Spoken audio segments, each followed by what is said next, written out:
జై అమరావతి, జై ఆంధ్రప్రదేశ్. ఈరోజు అమరావతి రైతులకే కాదు ఆంధ్ర ప్రజలందరూ కూడా హర్షించదగినటువంటి రోజు.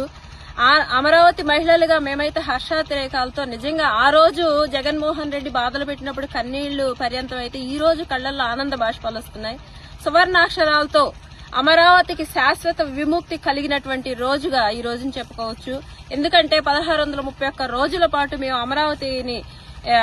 అమరావతిని నిర్మాణాలు కంప్లీట్ చేయండి, అమరావతికి న్యాయం చేయండి అని మహాప్రభు అని మొత్తుకున్నా కూడా జగన్మోహన్ రెడ్డి కన్నెత్తి కూడా చూడకుండా ఇంకా మమ్మల్ని దౌర్జన్యంగా అక్రమంగా కేసులు పెట్టి స్టేషన్లలో పెడుతూ అక్రమ కేసులు పెట్టడం, మమ్మల్ని అరెస్టులు చేయించడం, చీరలు లాగించడం, ఈడ్పించడం, ఎన్నో బాధలకు వచ్చి ఇన్ని రోజులకి చంద్రబాబు నాయుడు గారి నాయకత్వంలో అలాగే సెంట్రల్లో మోడీ గారి నాయకత్వంలో ఈ రోజు అమరావతికి పార్లమెంటులో చట్టబద్దత కల్పించినందుకు గౌరవ ప్రధానమంత్రి మోడీ గారికి, ఎన్డీఏ కూటమి నాయకులకి, అలాగే ఇక్కడ రాష్ట్రంలో సీఎం గారికి, కూటమి నాయకులకు కూడాను నా హృదయపూర్వక ధన్యవాదాలు తెలియజేసుకుంటున్నాను. నేను ఇప్పుడు నుంచినటువంటి ప్రదేశం అమరావతిలోని ఉద్దండరాయనపాలెంలోని శంకుస్థాపన చేసినటువంటి ప్రాంతంలో నేను ఇక్కడ శిలాఫలకం దగ్గర నించుని ఉన్నాను. గత 5 సంవత్సరాలు ఏ విధమైన అభివృద్ధికి నోచుకోకపోగా ఒక అడవిని తలపించే మాదిరిగా విష పురుగులు, విష పాములు సంచారం చేసేటువంటి నిలయంగా ఇక్కడ మార్చినటువంటి జగన్మోహన్ రెడ్డి ఈ రోజు కూడా మీడియాలో కూర్చొని ఏది జగన్ మావి గన్ ఏదో సంథింగ్ ఏదో చెప్తున్నాడు. మావి గన్ అంటే మజిలీపట్నం. అయితే నేనేమంటానంటే మాయదారి జగన్ చేసిన మాయ మాటలు నమ్మి ఆ మాయలకు గురైన ప్రజలు ఆయనకు ఓట్లేసి గతంలో 5 సంవత్సరాల పాటు ఈయన మాయ మాటలకు బలైపోయినటువంటి మా అమరావతి రాజధాని రైతుల పట్ల మళ్లీ మావి జగన్ అని చెప్పి ఏదో ఒక మోసపూరితమైన మాటలు, ఈయనకన్నీ మా మీద తప్ప ఇంకోటి రాదు. 3 ముక్కల ఆట, రాష్ట్రంతో 3 ముక్కల ఆట ఆడటం, మాయ మాటలు చెప్పటం, ఇది ఆయన నైజం. మాయదారి జగన్, ఇక నీ టైం అయిపోయింది, నీ మాటలకు కాలం చెల్లు, దయచేసి ఇంట్లో కూర్చో. బయట ఇలా మతి ప్రేమించి మాట్లాడుతూ తిరిగామంటే పిచ్చి కుక్కలనే గనక తరిమి కొట్టినట్టు జనాలు తరిమి కొడతారు. ఇక అమరావతి వైపు నీలాంటి కాలకైలు కన్నెత్తి కూడా చూడడానికి కూడా సాహసించినటువంటి పరిస్థితికి ఈ రోజు అమరావతి చట్టబద్దత కలుగుతుంది.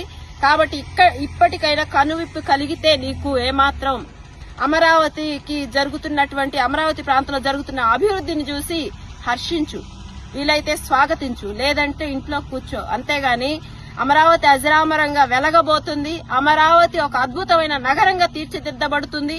దానికి నీలాంటి ఎటువంటి కాలకేలు కూడా ఎటువంటి కన్నెత్తి మీ విషపు చూపులు కూడా పడటానికి అవకాశం లేకుండా ఇక్కడ గౌరవ చంద్రబాబు నాయుడు గారు, అక్కడ సెంట్రల్లో పీఎం ప్రధానమంత్రి మోడీ గారు కూడా చట్టబద్దత కల్పించారు. కాబట్టి దీనికి అమరావతి మహిళలు, రైతులుగా మేమందరూ కూడా స్వాగతిస్తూ సంతోషాన్ని వెలిబుచ్చుతూ ధన్యవాదాలు తెలియజేసుకుంటున్నాం.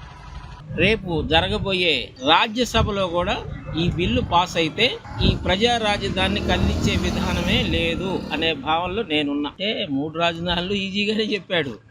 ఏంటి అసలు ఇక్కడ రాజధానితో పనే ఉంది, మీరు చెప్పారు ఇందాక ఏర్పాటు చేసుకుంటే సరిపోద్దని. ఎన్ని రకాలైనా చెప్పొచ్చు. అద్భుతాలను సృష్టించేవాడు నారా చంద్రబాబు నాయుడు గారు. అది చూపిస్తున్నాడు.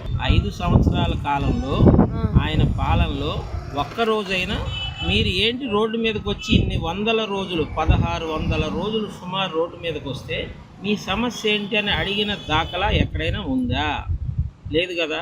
పైపెచ్చు మరి రాజధాని టు తిరుపతికి పాదయాత్ర చేస్తుంటే అన్ని ఆటంకాలే. 33,000 ఎకరాల భూమి ఇస్తే ఇక్కడ రాజధాని కట్టడం చేతగాక 3 రాజధానులని పేరుతూ 3 నెలలకోసారి నేను వైజాగ్ వెళ్ళిపోతున్నాను అంటాడు. ఇక్కడ ఇల్లు కట్టుకున్నా, నేను ఇక్కడి నుంచి ఎక్కడికి వెళ్ళనని ముందు చెప్పాడు. ఉన్న కంపెనీలని ఉద్వాసన పలికిచ్చాడు. వాళ్ళ ముడి కిందకి నీళ్లు తీసుకురావడం, వాళ్ళని బెదిరించడం.